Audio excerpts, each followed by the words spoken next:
Sejam bem-vindos a mais um Cubicast. Este que vos fala é João Brito, seu host favorito do Cubicast. E eu estou aqui novamente nos estúdios GetUp, a casa do Cloud Native. Acabei de inventar esse novo bordão, depois você me fala se você gostou ou não. Eu tô rimando muito. Bom, esse novo episódio aqui eu tenho a presença de técnicos incríveis que vão tirar dúvidas e falar coisas muito complexas que vocês vão ter um nó na cabeça. Esse papo começou no LinkedIn há um tempão e foi muito legal como ele começou. Daqui a pouco a gente vai falar, mas primeiro eu vou deixar nossos participantes se apresentarem em ordem alfabética. Gabriel, por favor, conte para o mundo quem é você. Opa, boa noite aí, pessoal. Bom, meu nome é Gabriel Pedroso Madri. Comecei na área de TI lá em 2015, né? Há muito tempo. Outro dia? Semana passada. E, enfim, comecei na área de infra raiz, né? Limpar PC, desktop.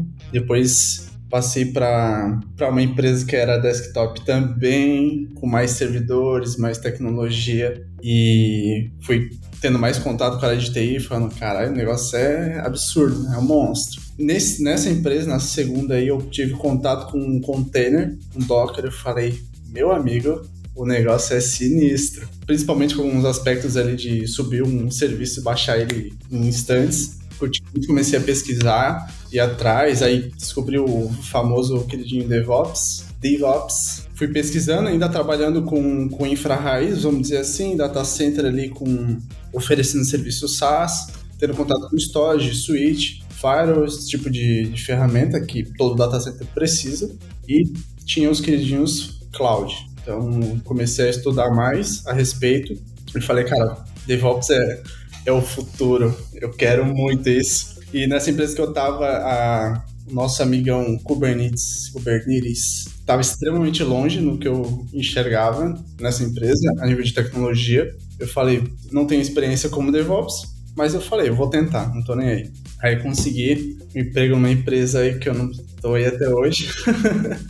Estamos na Serasa. Então, tendo contato com Kubernetes, com toda essa parte de containerização que eu não tinha antes. Tô aprendendo coisas... Cara, tô aprendendo muito todo dia. Kubernetes é um negócio fantástico, é funcionalidade para todo lado. E tô, eu acho, com uns 2 anos e pouco na Serasa, nessa... empreitada para Kubernetes. E é isso aí. Estamos aqui hoje. Continuando nossas apresentações, nosso segundo participante aqui é o Jefferson. Por favor, conte para o mundo quem é você. Olá. Tudo bem? Bom, pode chamar de Jeff mesmo. Jefferson é um nome muito grande. Eu prefiro encurtar o nome e apelido, é mais fácil. Combinado. Eu sou Community Leader da AWS, User Groups. Minha paixão, assim, eu não vou nem dizer só meu hobby, porque é realmente muito legal. E a gente está ativo na comunidade tentando gerar conteúdo, mas principalmente trazendo a galera para se juntar para conversar em meetups e afins. Sou entusiasta demais de comunidade de empreendedorismo também, de impacto social. Então, volta e meia, eu estou metido em alguma dessas parafernálias de encontro aleatório, assim. Queria trocar ideia mais técnica aqui com vocês, mas vamos ver, né? Essa galera que tá aqui hoje vai ser difícil bater de frente com eles. Tá bom. Olha, o Jeff foi quem fez a ponte aqui. A gente começou a bater esse papo lá no LinkedIn. Obrigado por ter vindo falar comigo e a gente ter batido esse papo. E a gente vem hoje gravar um pouco mais. E o nosso terceiro participante é o William. Por favor, William. Fala aí, galera. Meu nome é William Pires de Souza. Eu trabalho com o grande prazer de trabalhar com o Madri e com o Jeff na engenharia do Serasa. Eu não conheço de Kubernetes, minha especialidade não é Kubernetes.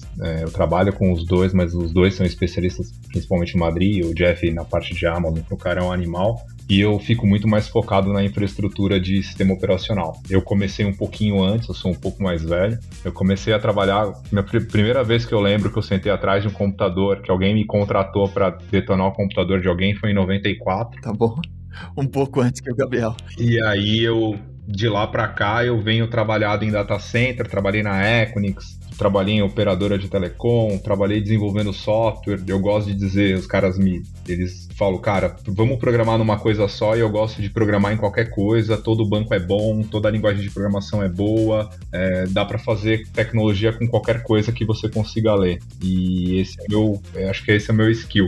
E aí a gente trabalha esses caras me ensinam o dia inteiro como que faz as coisas em Kubernetes, que eu pessoalmente conheço alguma coisa de virtualização, mas eu não tinha contato com Kubernetes. E de fato, em um ano que eu tô junto com os caras, é sensacional assim como é amplo ainda para mim, depois de tanto tempo trabalhando, como ainda é amplo o horizonte de tecnologia, e eu só vejo 1% da tecnologia, que hoje é a containerização. Então é bem divertido, assim, é um desafio muito, muito, muito interessante trabalhar aqui com os caras. E trabalhar com os caras que são jovens, que tem gás pra cacete, que ficam 24 horas trazendo coisa nova. Boa, que massa. Olha aí, então, um disclaimer aqui, né? Nós estamos gravando esse episódio e batendo papo sobre nossas próprias opiniões. Tá bom? Apesar deles três trabalharem juntos naquela empresa onde eles colocaram o nome deles e todo mundo quer tirar o seu de lá. Então... Sensacional. Vamos bater um papo, essa empresa que me conhece há anos, né? Então, já são os íntimos quase. Bom, nosso papo, ele começou sobre escalabilidade. E eu queria começar por aí. Assim, o William estava falando sobre, eu vou chamar de Kubernetes, tá? Então, os puristas aí vão sofrer muito com esse episódio. Cada um vai falar Kubernetes de um jeito aqui, mas vamos começar com escalabilidade. Eu e o Jeff, a gente estava batendo um papo sobre HPA, queda, talvez crescimento do cluster em si também, né? Não só dos pods dentro do cluster. E que, algumas vezes, o pico de acessos, né? Ele é tão íngreme, se eu posso dizer assim, que os triggers que a gente vai fazer não vão ser eficientes o suficiente. Então vamos começar por aí. Como vocês estão lidando com esse desafio? Escalabilidade não é um problema, é um desafio dessa empreitada, como disse o Gabriel. Principalmente no cenário que a gente tem hoje, a gente literalmente tem um enxame basicamente de acesso em 1 minuto. É algo absurdo comparar, a quantidade de acesso normal versus o que a gente chega, sei lá, deve estar até 7 vezes mais. Então, não dá para esperar que um crescimento automático ali via HPA vai atender essa quantidade de demanda. Eu acho que é válido explicar o que é um HPA. Ótimo. O HPA, ele basicamente, a palavra dele, né? A descrição é horizontal pod autoscaler. Então, ele é basicamente a quantidade de réplicas, vamos dizer assim, de container, de podzinhos, na verdade, não container. Então, sei lá, tu cria um deployment com uma réplica, ele vai ter um pod, tu cria um HPA para esse deployment, por exemplo, e vai falar que quando bater 30% de CPU, ele vai subir mais pods. Então, e tem um limite de 100. Então, conforme vai tendo uso, o HPA vai falar assim, precisa de mais um pod. Daí o Kubernetes vai lá e vai te entregar mais um. Só que ele tem um tempo de análise dessa métrica, né? Não é... E também tem o tempo de subir o serviço e tá pronto para atender essa request. Então não é algo imediato. Vai mandar subir, beleza, tem seu tempo. A gente também tem os pontos de workers, né? Nodes que vão estar disponíveis para o cluster subir esses pods que o HPA falou que ele quer mais. Então a gente tem aquela famosinha e simples ferramenta chamada Cluster Autoscaler. Tem algumas soluções aí no mercado, né? Mas quando a gente pensa em escalabilidade no Kubernetes, tem que pensar sempre nos dois em conjunto, que é o node que vai suportar o cara, vai rodar literalmente o cara, e o HPA que vai mandar subir serviço. Esse é outro ponto, além de quando vem um pico, o HPA não vai conseguir subir a tempo, e outro ponto é que ele vai mandar, sei lá, vai subir de 5 pods para 100. Não vai ter node disponível, então tem todo aquele tempo de subida do worker. O pico de request passou em 1 minuto, cara. Já era, já deu erro em tudo. É porque você precisa, a parte da análise de infraestrutura, principalmente quando você pensa do ponto de vista de um scaler que cresce sozinho, é você fazer uma definição muito clara do que é crescimento orgânico e o que é crescimento inorgânico. O que a gente fala? Se você tem algum elemento, por exemplo, que excita o seu ambiente externamente, então, por exemplo, numa propaganda na TV Globo, você tem um comportamento. E o HPA, ele não é pensado para isso, ele é pensado para um crescimento orgânico, onde você acorda às 8 da manhã com 10 pods e você vai, durante o dia, trabalhando aquele crescimento onde vai entrando mais usuários organicamente e organicamente ele vai colocando, ele vai combatendo o consumo de CPU dos recursos sem deixar que aquilo derrube teu ambiente. Quando a gente começa a detalhar os pontos, e que o Madrid acabou de falar, você começa a bater nos próprios gargalos de infraestrutura. Então, por exemplo, você tem uma máquina que tem 10 pods e está em 80%, se você colocar mais 10 pods nessa máquina, ela iria para 160%, e 160% não há uma disponibilidade. Aí ela engatilha um outro elemento, que é o Cluster Autoscaler, o Cluster Autoscaler coloca uma outra máquina para você. Só que na melhor das condições, essa outra máquina na Amazon, se você for subir, ela vai demorar 30 segundos. Se a sua carga ela é vegetativa, se a sua carga é orgânica e você está crescendo pouquinho em pouquinho, esses 30 segundos não vão fazer diferença, porque você vai ficar com aquela outra máquina um pouquinho mais estressada ali alguns instantes, e quando a próxima máquina subir, os pods subir, o load balance distribui a carga e vida que segue. Agora, quando você está num consumo mecânico, em que você tem 30 segundos de intervalo do Fantástico, do A Globo, do seja lá o que for, e você sai de 1.000 acessos para 100.000 acessos, aí a estratégia que você tem que usar para o HPA ainda vai... Assim, você não vai trocar de ferramenta, você não vai desistir do Kubernetes e vai comprar uma caixa pronta que vai responder para você. Você ainda está no Kubernetes. Só que a estratégia que você vai usar para o HPA é infinitamente diferente. Ela tem que ser pensada para aquela carga. E essas estratégias de disponibilidade foi que principalmente eu e o Madrid nos debruçamos sobre pensar em como que a gente faria isso dentro da experiência que a gente tinha algum tempo atrás, do que a gente viu acontecer nos ambientes e principalmente ouvindo muito reclamação do pessoal de desenvolvimento. Interessantíssimo que frases que a gente julgava que eram super idiotas do tipo, cara, não dá para esperar 8 segundos. E assim, a gente já estava no limite de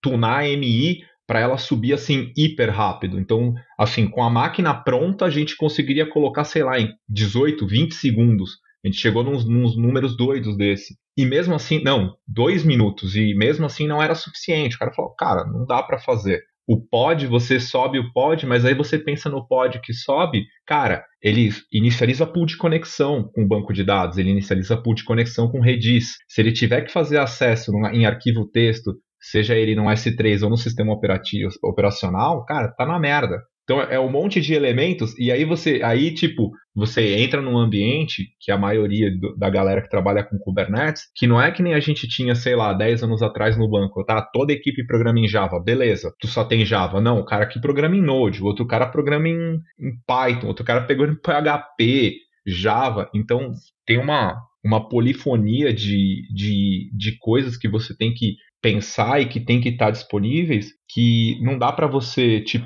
ir lá nos programas e falar assim, a partir de agora todo mundo vai programar nisso daqui porque sobe mais rápido. E foi muito interessante, assim, como que a gente foi devagarinho, né? Depois de umas 3 janelas, né? A gente precisou... Um pouquinho mais. Não, já existia. Os caras já estavam trabalhando nisso há um tempão. De quando eu entrei, a gente precisou de uns 2 ciclos, 3 ciclos, pra gente conseguir falar assim, putz, agora tá bacana, tá bonito. É que eu achei que tava falando da definição de como a gente ia fazer, a gente ficou debatendo várias vezes. Não, aí foi umas 30 vezes, aí vamos ser um pouco humilde, foi umas 30 vezes. Até o Jeff, desesperado, já mandou mensagem pro João, me ajuda! Pode crer. Até é engraçado que a maneira com a qual a gente descobre essas coisas, né? Quando não dá pra poder esperar um scaling orgânico ou não. É no susto, para não dizer outra coisa. Porque a realidade é que você sempre vai esperar que o seu auto-scaling funcione ou que atenda a sua necessidade. Mas você pode fazer estresse de carga, mas o seu estresse de carga tem que ser, muito porreta. E ele tem que estar, assim, acima da sua expectativa realmente de volumetria. Porque senão você não vai ter um teste de carga fidedigno. E mesmo que você faça um teste de carga com muitas requisições, tem que pensar muito bem na tua arquitetura, como é que ela tá. Porque você vai ter um teste de carga fake, talvez, né? Principalmente testar em elemento individual, né? Que a gente fez muito isso. Pega um elemento do teu componente inteiro e testa. Aí você vai lá e pau, mete porrada, fala, nossa, tá fechado, cai o próximo.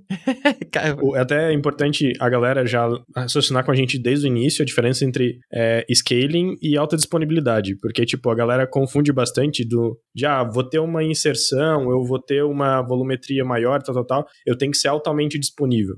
São coisas diferentes, de fato, tá? Quando você fala de alta disponibilidade, você está querendo dizer que o seu componente ou o seu recurso ele está íntegro, tem redundância, blá blá blá, mas ele pode ter alguma tolerância à falha em algum momento, enfim. Você pode ter um componente que falhe, mas outro assuma, você tem alta disponibilidade. Agora, scaling já é uma coisa um pouquinho diferente. Você está esperando que o seu ambiente, por alguma métrica externa, e pode ser uma CPU, pode ser um enfileiramento, pode ser N coisas, a partir desse comportamento, dessa métrica, ele tome uma ação de aumentar sua capacidade. Aí o Madri falou de horizontal, depois a gente fala de vertical também, mas algum tipo de scaling. Então, até pro pessoal já acompanhar a gente, quando a gente vai falando aqui, não confundir, tipo, não ficar pensando, eu tô falando de ambiente de alta disponibilidade. Também, mas principalmente um ambiente que escale. Olha, eu queria separar aqui em partes, né? Porque aparentemente, e a gente já esbarrou nesse assunto em alguns outros episódios, que a escalabilidade, ela vai esbarrar lá na arquitetura. Ela vai esbarrar, se você, para ser prático aqui, né? Se você foi cloud native, né? Se você se preparou para isso, se você quebrou as coisas. Porque como o William falou agora, eu posso fazer um stress test, mas não, eu vou testar aqui e minha API tá aguentando tranquilo aqui, ó. Eu testei, eu subi um pod info, né? Pra gente poder testar aqui, ó. E eu tô batendo, tá pegando 1 milhão de requisição, supimpa. Tá? Tranquilo. Só que aí quando eu vou para minha realidade, né, tem toda uma árvore de dependências da minha aplicação, né? Porque tem outras APIs, o Jeff falou de fila, você tem banco de dados, tem mais um monte de coisa para você poder derrubar com essa escalabilidade. Então, vamos por partes. Talvez a primeira parte, lá de baixo, que o William estava começando, é a subida de máquina, né? Porque isso vai envolver a disponibilidade. Eu preciso dos componentes, no final das contas, serverless não existe, então a gente precisa da máquina lá para poder computar isso, né? Como foi esse desafio? Eu acho que a coisa mais interessante que a gente, na verdade, assim, uma coisa dá precedência para outra. Quando eu e o Madri começamos a trabalhar junto, lá em fevereiro de 2022, do ano passado, a gente tinha uma reclamação muito latente. A primeira coisa é, você não está partindo do zero. Então, tipo, você acabou de chegar, vamos lá, você é um DevOps, você entrou numa empresa, você não vai poder criar nada do zero. Então, você vai precisar primeiro garantir que aquela tua infraestrutura esteja funcionando. E quando a gente se debruçou e falou, vamos garantir que o básico está funcionando, a primeira coisa, assim, a gente tirou olhos da Amazon, a Amazon faz esse trampo pra gente, então, tipo, a gente não precisa ir lá ver se a máquina tá com placa de rede e tá achando erro, se o disco tá uma merda, se a memória é apropriada. Você vai no painel, seleciona a máquina e xablau. A máquina está estruturada. Só que o que está rodando dentro da máquina? Um sistema operacional, que tem kernel, que tem controlador de memória, que tem enfileirador, que tem uma série de coisas. Acho que a primeira grande sacada, se a gente for falar de alta escalabilidade, é garantir que todos os elementos da tua cadeia num único componente estejam saudáveis. Então, tipo, foi o nosso primeiro trampo. A gente gastou umas 6 madrugadas, eu e o Madri. Primeiro, para detectar que estava errado, depois para testar e depois para fazer um fix e colocar isso compartimentado. E pra gente, assim, o grande gargalo é uma palavrinha horrível de falar em inglês que é throttling, que é o tal do throttle. Escrever é pior, né? Escrever é pior. Soletrando. Não. Se você vai começar numa jornada de alta escalabilidade na tua empresa, no teu trabalho, a primeira coisa que você tem que conseguir dominar são os fatores que geram, primeiro, o que é o throttling, depois, o que gera numa aplicação throttling. Throttling ela tem uma capacidade saudável ali que você pode tratar, mas assim, você tem que ser um cara muito, muito, muito fanático para entender que se seus workloads estão gerando throttling, tem alguma coisa errada, seja na tua definição de infraestrutura, seja no teu programa, seja na tua arquitetura. Definição de infraestrutura, você está colocando muito mais coisas dentro de um computador do que ele deveria ter. Então, tipo, o cara está misturando no mesmo servidor, cara que acessa banco de dados que vai ter um I/O gigantesco, que vai ficar com algo preso lá no sistema operacional um tempão. Ele está com um Node.js de proxy de aplicação trabalhando pra caramba CPU, e ele tá limitando muito os programas dele. Então, tipo, ele foi lá e foi super conservador e falou assim, esse pod precisa entre 100 milicPUs e 500 milicPUs, que é um negócio que a gente quase extinguiu do nosso ambiente. Baniu.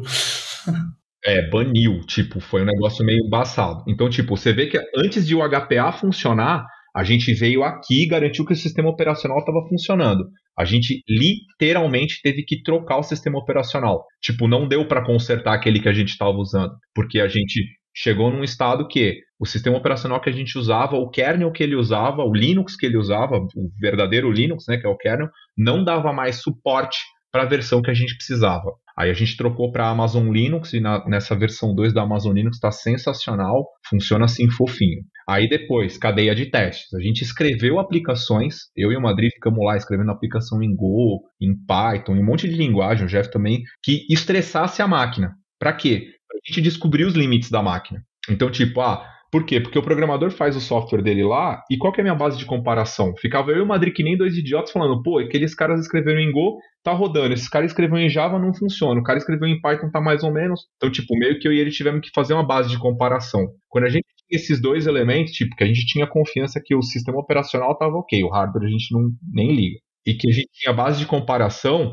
aí a gente foi pro combate, falou, cara, agora tem cara de que tá melhor. Esse probleminha que ele falou do sistema operacional, basicamente uma issue no kernel, que ele tinha um problema de alocação de CPU. Daí ele ficava preso em um fluxo lá de reserva de tempo de CPU, porque o Kubernetes, né, ele faz reserva pro container em ciclos de tempo. C-Groups, né? Só que além disso, tipo, já tinha saído fix, só que a gente estava usando o Rancher OS. E é um projeto que, primeiro, quando a gente chegou, eu, pelo menos, quando cheguei, já estava esse sistema operacional. Então, assim, tenho nada a ver com isso.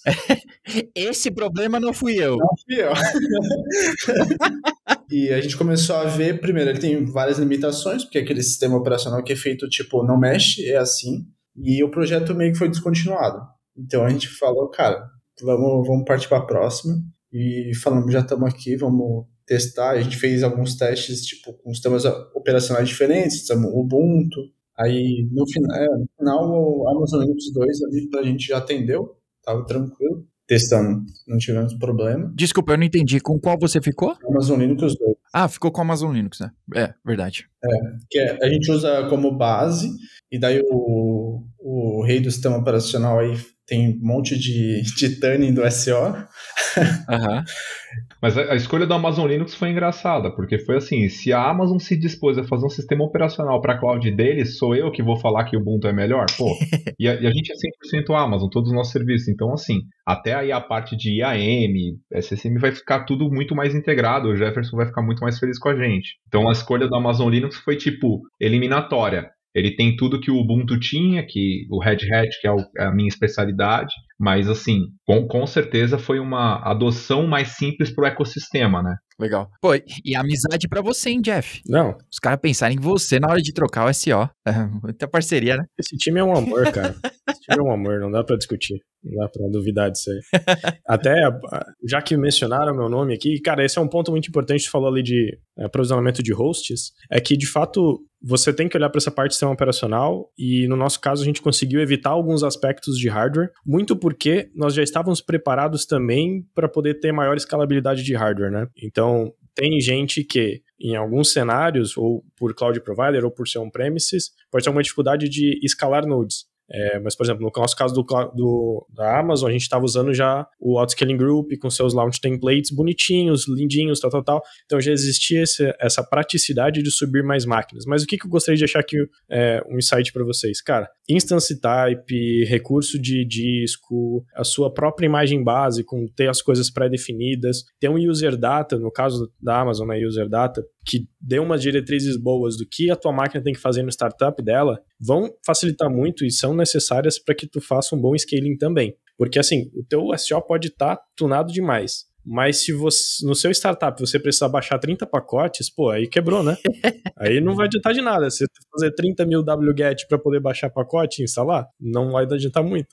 E a mesma coisa se a sua métrica de scaling for atrasada. Se o seu auto-scaling group, por exemplo, ele for um auto-scaling grouping estático, você pode botar métricas da própria Amazon, né, via CloudWatch, com base na CPU, escalar nodes, ou então, no nosso caso de Kubernetes, por exemplo, tem um cluster autoscaler, que pede máquinas quando tem coisa em scheduling. Então, assim, tem oportunidades, mas o fato é, se você não botar esses mínimos gatilhos aí, o seu scaling não vai existir tanto quanto a gente queira não. Então, essa parte do provisionamento do Node, ela é sensível, a gente estava mais estruturado para isso, ignorando até a questão de onde nós estávamos, ou o projeto que nós estávamos atuando, esse é um ponto bem sensível também, né?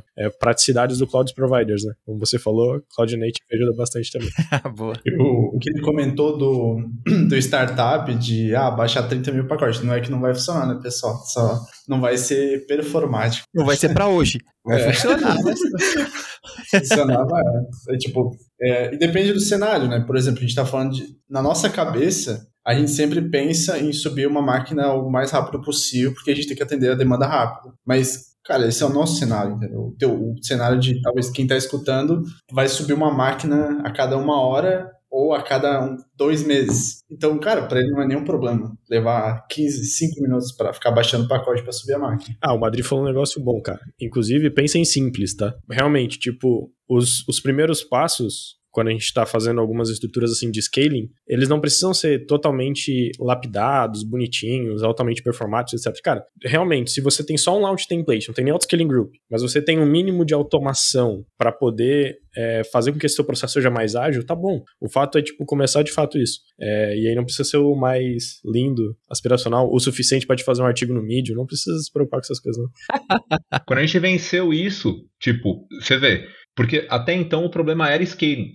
Todo o feedback que a gente tinha do pessoal de dev, dos programadores, era que o problema era scaling. E a gente teve que sujar a mão lá no sistema operacional e no nível do kernel para virar... Lógico, ninguém aqui recompilou kernel, não foi isso. Mas a gente teve que ir lá e falar, cara, o problema do scaling do cara não é o scaling. O HPA tá funcionando fofinho. Até então o HPA funcionava fofinho. Então a gente veio criando uma base de certeza, hardware tá ok, sistema operacional agora tá ok, os tunnings do sistema operacional, pra galera que estiver curiosa, é basicamente tuning de placa de rede e TCP, que você tem que ficar ligado nisso, porque rola NAT dentro de um worker node Kubernetes, então você precisa fazer um tunningzinho. A gente teve uma especificidade, que a quantidade de memória alocada para a pilha TCP estava baixa, e a gente teve 2 workloads, se não me falha a memória, que usavam muita pilha TCP e precisavam, a gente teve uns hosts que deu o kernel panic mesmo, e a gente fez um ajuste assim, colocou bastante memória, coisa de 18 MB para pilha TCP, e aí ele foi embora. Foi um caso bem específico, todo o resto do parque não acontecia nada.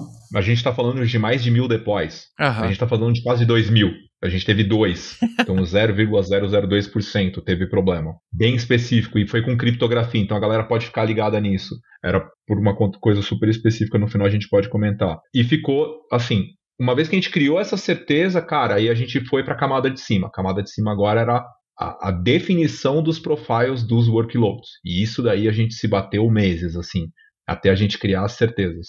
O que eu ia falar é referente ao que o Jeff comentou de scale simples e pelo básico, vamos dizer assim, que, sei lá, geralmente os caras quando, escalar, eu quero que quando o cara da TV for passar propaganda, ele gere um gatilho que em 30 segundos eu vou rodar a máquina, aí a gente fica calma, vai devagar.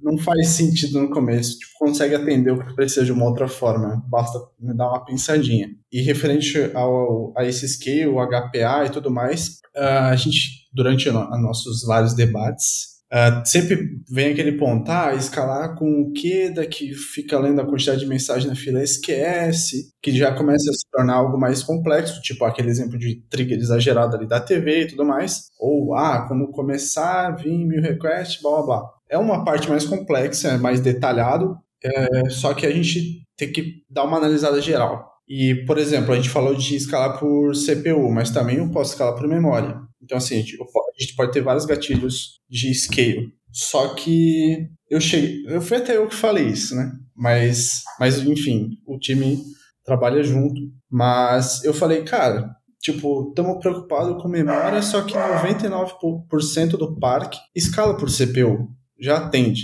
Por que eu vou focar nesse 1%?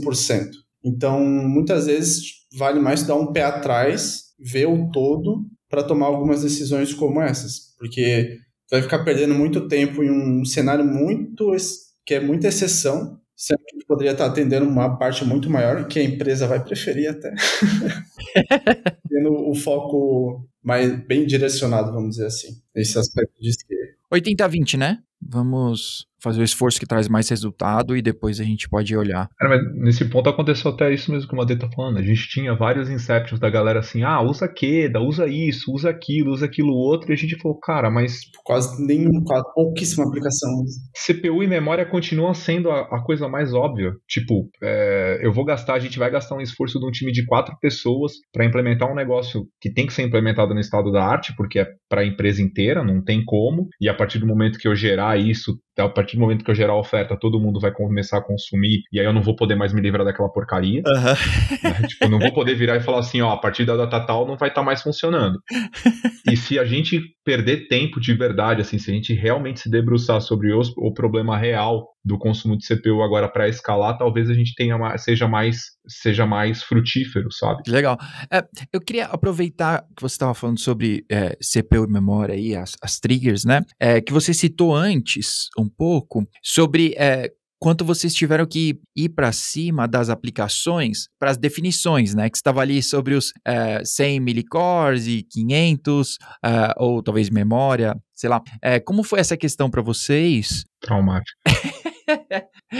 Eu ia perguntar as duas coisas. A questão técnica e a questão de, vou chamar de evangelismo aqui, ou talvez, para ser um pouco mais sério, a catequização, né, da galera para utilizar isso, né? Porque se você está usando isso como trigger e a não definição atrapalha todo o restante do seu trampo, né?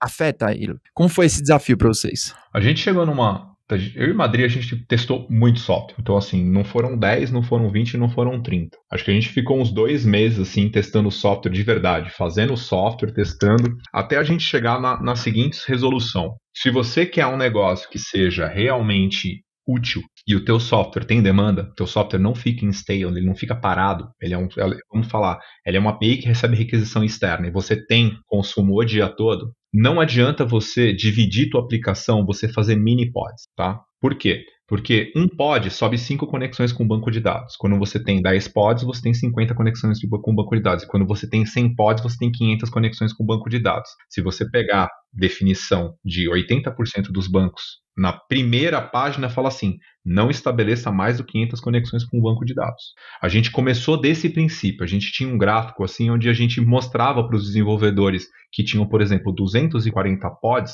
a quantidade de conexão que ficava, porque todo mundo usa Full Connection, todo mundo deveria usar. O segundo ponto é o seguinte, você tem um processador que qual que é o trabalho dele? Executar tarefas computacionais. Só que limitar a tua capacidade de processamento também é uma tarefa computacional e isso não sai de graça.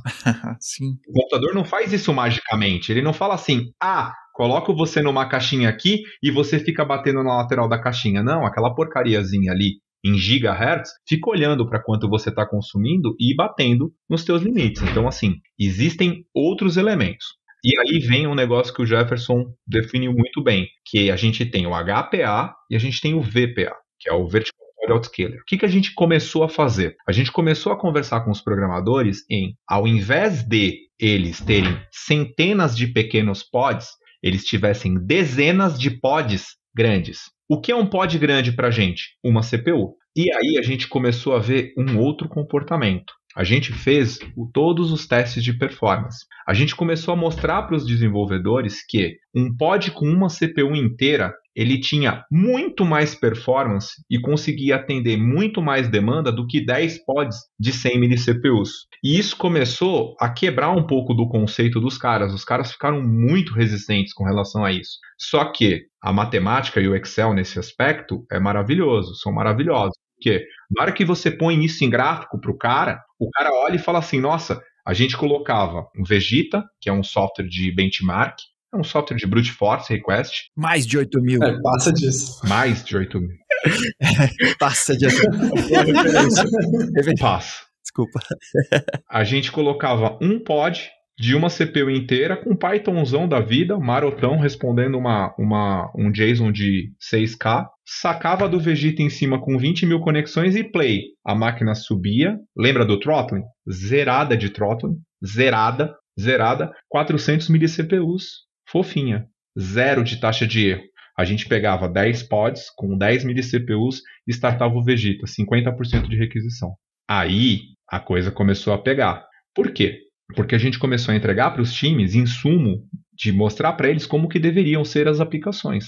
E aí foi uma batalha muito grande. Por quê? Porque muitos dos times têm caras dentro extremamente competentes que têm uma visão de como a aplicação deveria ser. Só que na produção, fora de dentro daquele computador que ele tem controle com o laptop dele, o mundo é diferente. Dentro do computador de servidor eu tenho 64 processadores. Então, assim, eu ter 10 pods rodando a 4 GHz dá um comportamento completamente diferente do que o cara no laptop dele. E aí a gente começou um processo de conversar com os times de desenvolvimento quais eram as aplicações que tinham o quê? Mais throttling. E o que a gente começou a fazer? Isso foram meses, né, Madrid? Isso daí foi... não foi meses, foi tipo uns 4 meses. A gente começou a entrar em todas as aplicações com os caras. Falou assim, pô, tua aplicação tá aqui em Node.js? Tá. Cara, olha só.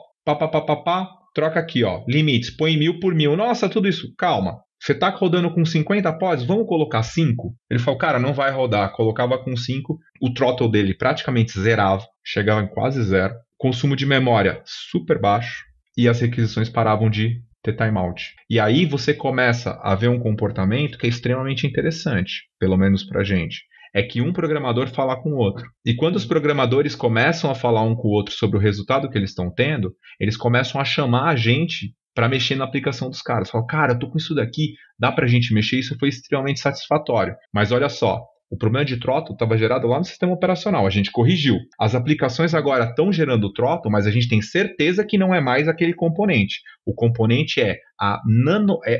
a gente tinha criado até uma palavra. Não é a miniaturização, é a nanificação das aplicações. É o programador querer ser tão econômico, ele fala, cara, meu código está tão bem feito que eu vou colocar 100 milicPUs por 200 milicPUs. Só que ele esquece que para gerar esse controle eu tenho um consumo interno do sistema operacional. Se a sua aplicação tem demanda, pode colocar uma CPU inteira para ela. E aí a gente caiu em artigos dos caras que tinham resolvido o problema do kernel, que o cara indicava exatamente isso. Se você, tem a parte do Go que o Madrid achou que era sensacional. Fala aí, Madrid. O Madrid é um grande...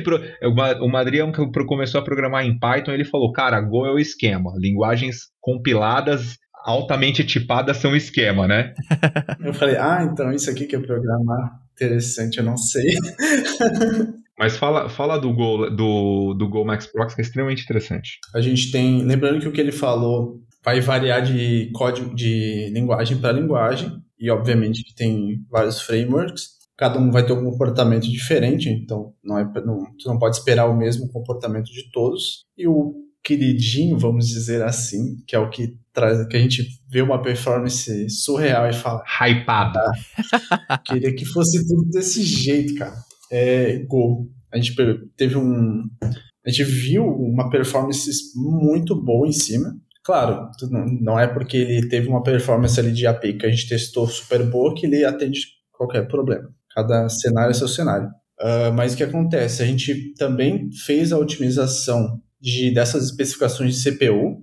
Eu vou voltar um pouquinho, tá? Ele estava falando ali de limites dos requests e limites de recurso, né? Tanto CPU quanto memória. A gente, para receber todo aquele pico de acesso repentino, a gente tem que pré-aquecer o ambiente. Então a gente simplesmente fala para HPA, sobe pod, filho, que tu vai receber uma pancada daqui a pouco. Então sobe bastante pod, consequentemente sobe bastante nodes, e os nodes que sobem já são todos alocados por pods, certo? E o alocamento ele funciona pelo request.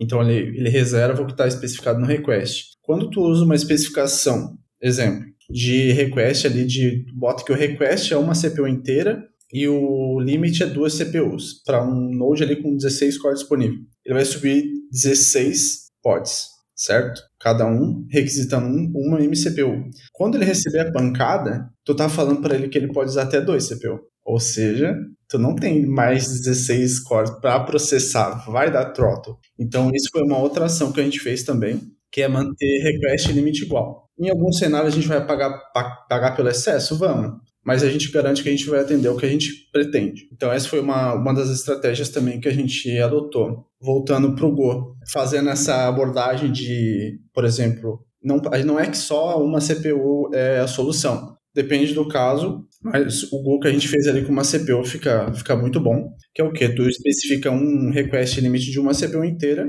e o Go tem uma variável de ambiente chamada Go Max Process. Go Max Prox. Tu especifica para a linguagem, para o framework, quanto de CPU ele tem disponível. Então a aplicação sabe que ela tem uma CPU. Ela não vai usar tudo e esperar o kernel te responder. Docker e falar assim, meu amigo, o kernel não tem isso. É que porque quando o Go sobe, né, tem que lembrar disso. Ele tenta detectar isso, só que ele olha para quê? Para as quantas CPUs tem o sistema operacional, o Node onde está rodando. Uhum. Aí a gente subir a máquina com 16 CPUs, ele mete um Go Max Prox 16, e aí você vê o throttle, arrebentando. Porque ele tenta usar mais do que ele tem disponível. E quando tu faz essa limitação, vamos dizer assim, essa boa definição, eu diria, cara, a aplicação voa, baixa latência, não tem throttle, ela funciona maravilhosamente. Então fica a dica aí pro ouvinte. Olha aí, que beleza. Java também tem isso, as especificações do boot do Java tem isso também. O Python, dependendo do framework, a gente consegue fazer um controle bom de workers. Você tem as definições, principalmente para quem usa Unicorn, né? Que por processador você tem um processo de controller e 2 workers. Você pode trabalhar isso dentro do mesmo processador. Então isso foi bem interessante. Assim, a gente começou a ganhar no ambiente como um todo, mas aí chegou o feirão.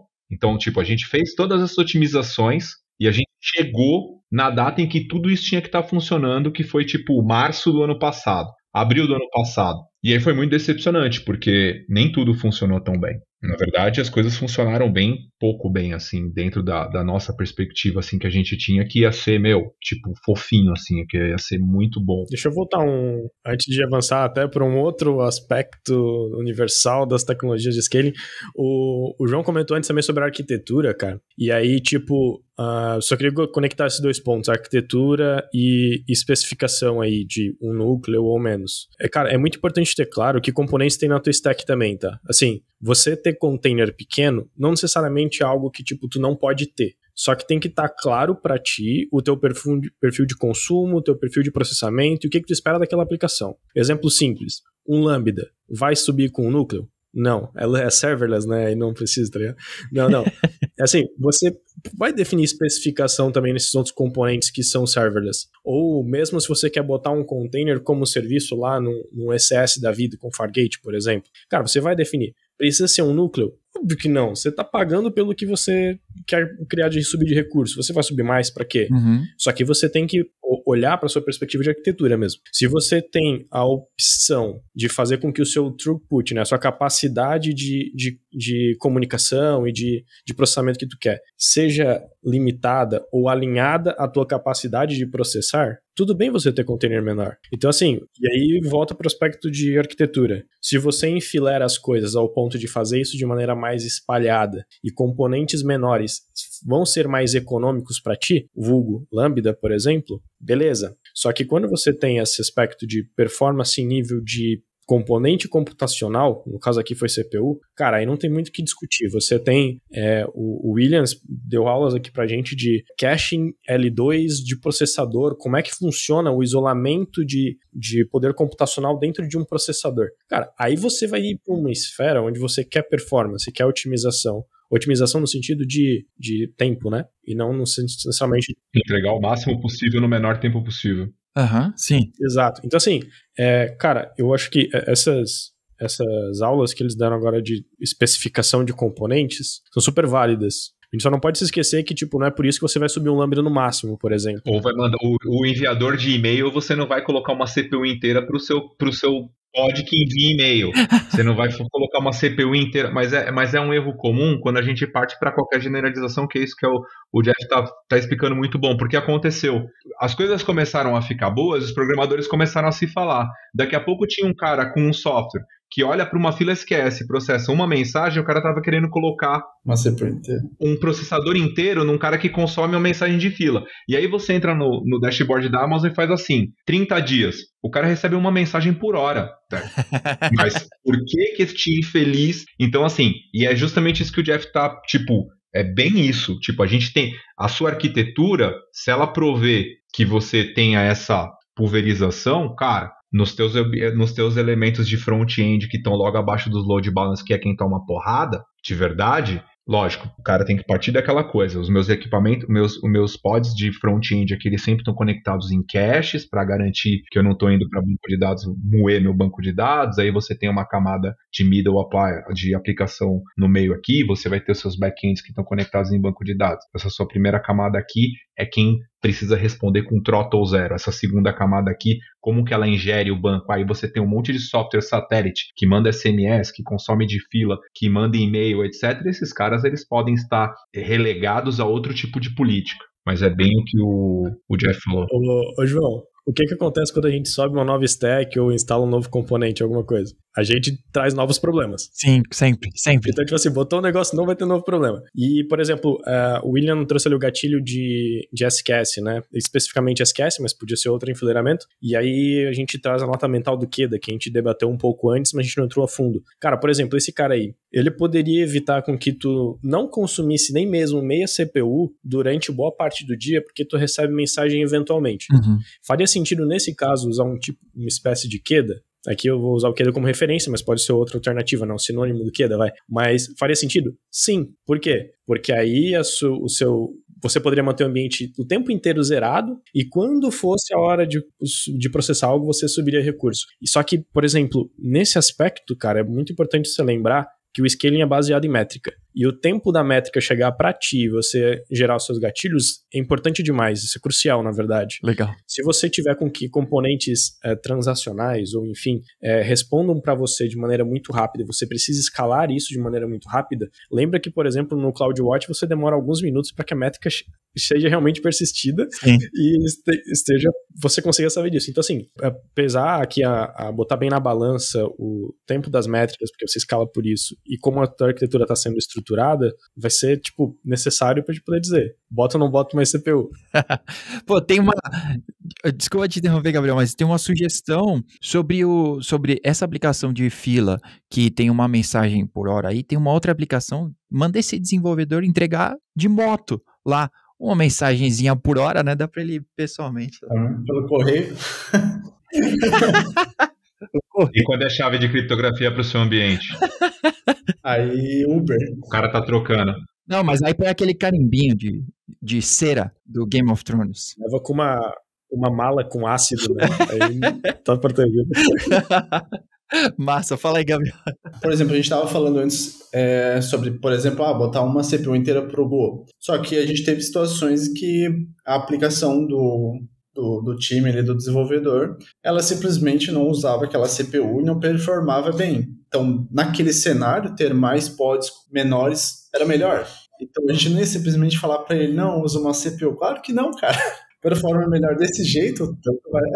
Tu tá usando mal, né? Então, tu vai usar nesse teu cenário, você usa desse jeito. E a gente acaba pegando alguns pontos ali, por exemplo, esse scale baseado em mensagens na fila. Isso surgiu de uma conversa que eu escuto do William, essa info em que eu montei a minha ideia, só que ele já tinha falado dessa ideia também, mas enfim. O ponto é, mensagem de fila. Escalar por mensagens de fila, na fila. A aplicação, ela vai ler essa mensagem, certo? Se ela vai ler essa mensagem, consequentemente, ela vai ter o processamento. Ou seja, se eu vou ler, 100 mensagens, geralmente a aplicação, o pessoal limita, né? Um pod só vai ler 100 mensagens. E daí o cara fica lá segurando a fila, ele sendo o throttle, né, de leitura da fila, usando, 100 MCPU, sendo que ele tinha 500, né, só exemplo, e fica ali segurando. Daí esse cara fala pra gente que, cara, eu preciso do QEDA para escalar por mensagem na fila, porque a minha aplicação é isso, aquilo. Daí o William simplesmente fala, cara, aumenta o limite bem alto, analisa ali como é que ela faz esse consumo e, sei lá, escala, põe o HPA para escalar quando bater 30% de CPU. Pronto, resolvido. Entendeu? Tipo, não preciso instalar todo um ecossistema por algo que eu poderia ter resolvido com uma outra lógica, com o que já tem. Você gerou um custo de ecossistema de manter todo um deployment novo do QEDA, sendo que o problema do cara é, eu tenho 10 mil mensagens na fila, beleza. Meu pod consome de 100 em 100, beleza. Você está usando quanto de CPU? 10%. Se seu pod consumir de 200 em 200, você vai usar quanto? 20%. De 300 em 300, 30%. Manda ele consumir de 400 em 400. Quando ele sobe as 4, por quê? Ele fica olhando para a fila. Ele sobe e consome 400 mensagens, pica a CPU em 40%. Legal. O que o HPA vai fazer? Opa, 40%, tem que ficar com 30%. Subiu outro pod. Agora ele tem 2 pods consumindo a fila 800 mensagens. Quando eles fizerem 3 vezes esse consumo, vai subir mais um pod. Quando ele subir esse terceiro pod, a fila já zerou. Então eu não criei toda uma arquitetura, uma parafernália. O Jeff falou, pensa simples. Joga a bolinha de gude com as bolinhas que você tem na mão. Não fica olhando pra bolinha do amiguinho, que é muito legal. Cara, e assim, vários ambientes a gente conseguiu resolver desse jeito. Qual foi o custo do cara trocar de 100 para 400? Uma variável de ambiente. Reflexão do dia. Jogue com a bolica certa. Jogue com as bolicas certas. Sensacional. Não, mas aí vamos para nossa decepção. Aí a gente chegou lá e falou, cara, imagina, feedback para gerente, cara, vai dar tudo certo. O gerente dá feedback pro diretor, vai dar tudo certo. O diretor dá feedback pro vice-presidente, dá tudo certo. Na hora que entra a carga, tan. E aí fica os dois, assim, que nem idiota e tal, não sei o que lá. De fato, a gente teve que fazer um assessment muito mais amplo. Então, para falar de scaling, a gente não pode falar de scaling do Kubernetes. A gente não pode falar de scaling de uma aplicação. A gente tem que falar de um scaling muito... A gente tem que entender que as aplicações, elas são, hoje em dia, elas são sempre, mas hoje elas são extremamente diversas. Elas têm muitos componentes. E aí a gente começou a fazer um trabalho junto com os times de entender individualmente as aplicações. A gente já estava com 80% dos perfis configurados, dos perfis de scale configurado, a gente já estava com 80% dos perfis de consumo de máquina configurado, a gente já estava com o sistema operacional batido, o nosso discurso de fazer as coisas funcionar já estava começando a ficar gasto, e a gente se deparou com um baita de um desafio, que a gente começou a olhar que não eram só os componentes de Kubernetes que precisavam ter algum nível de scaling, que precisavam de tuning. Os componentes em volta precisavam. Os Redis, os SQS, os SNS, os Aurora, etc. Uma coisa que o Madrid levantou na época e que foi super importante foi os Ingress Gateways. Por quê? Porque você sai de um fluxo de 100 megabits por segundo para um fluxo de 5 gigabits por segundo. Quem lembra dos Ingress Gateway? A gente está colocando pod que nem louco para dentro, mas o cara onde passa o teu tráfego para chegar na tua aplicação, se ele não estiver extremamente bem especificado, se ele não estiver extremamente bem tunado e ele é um tuning até diferente do que tem, a gente fez teste de estresse nesses caras, putz, a gente teve que fazer. A gente teve que ir atrás, entender uma série de aplicações. Uma série de aplicações que fazia chamada por fora, em vez de fazer chamada por dentro. E aí o custo de SSL por fora era 5 vezes se o cara estivesse fazendo uma chamada intra-cluster. Voltamos para a prancheta, começamos a refinar, entender quem que eram os grandes elementos problemáticos. E uma coisa foi... O que acontece? Você tinha um pod desse tamanho que aceitava 1000 conexões por segundo. Uhum. E agora você tem um pod desse tamanho que aceita 10 mil conexões por segundo. Sensacional. Só que tem uma coisa que aumentou 10 vezes também. Consumo de memória. E as aplicações começaram a apresentar memory leaking. E out of memory, exit code 137. Vários out of memory. Várias aplicações que estavam estáveis quando elas eram miniaturizadas, elas não estavam tão estáveis quando elas tinham alta demanda.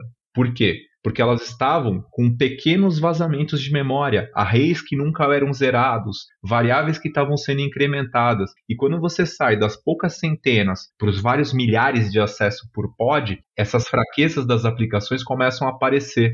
E aí, outro indicador que você tem que ficar de olho no teu cluster, de olho no teu ambiente, se você não está.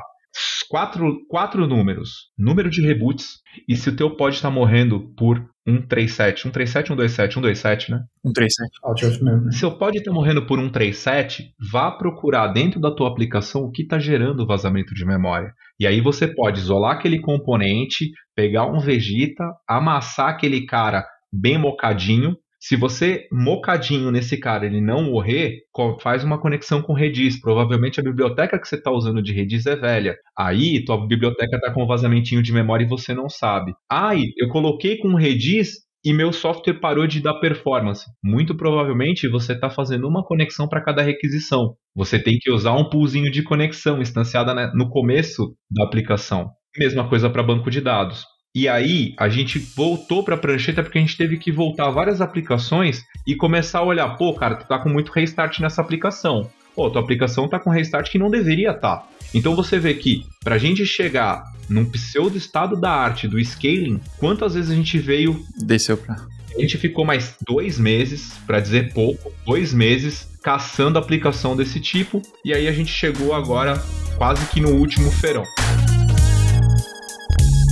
Essa conversa ficou muito longa, por isso decidimos dividir o episódio em 2 partes. No próximo episódio, a continuação dessa conversa. Esperamos vocês lá.